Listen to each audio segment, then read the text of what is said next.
The Department of Education identifies colleges at risk of closure in multiple ways. The main way they do so is through the use of financial responsibility scores, which are designed to identify colleges that have poor financial performance.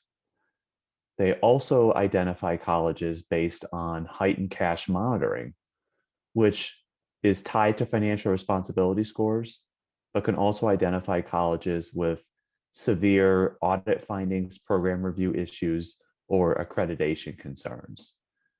And many of these colleges on either financial responsibility score watch lists or on heightened cash monitoring also have to file a letter of credit with the US Department of Education, which requires them to put up a share of the federal financial aid funds as a line of credit before they can access more money.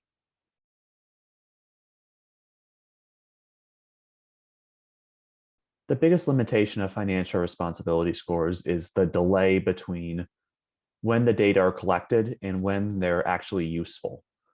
Right now, in early 2021, we're using information from 2018 for the most recent financial responsibility scores. And a lot has changed during that period of time. And while financial responsibility scores can capture some of the longer term concerns, they aren't as helpful in a rapidly changing environment.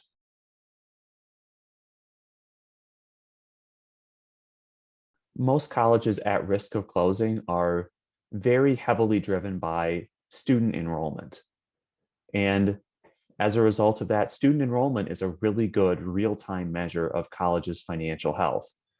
It's something that colleges know, they know how many students they have, and it's not difficult for them to collect and report the information.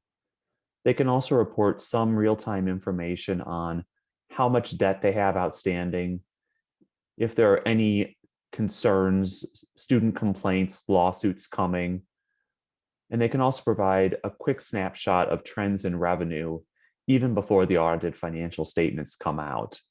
But enrollment covers most of the concerns that struggling colleges have right away.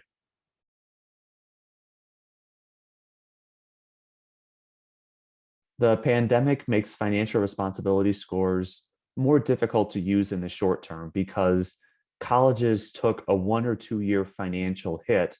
That means that colleges that were doing quite well before and will do quite well after all of a sudden look unstable because of 1 or 2 years.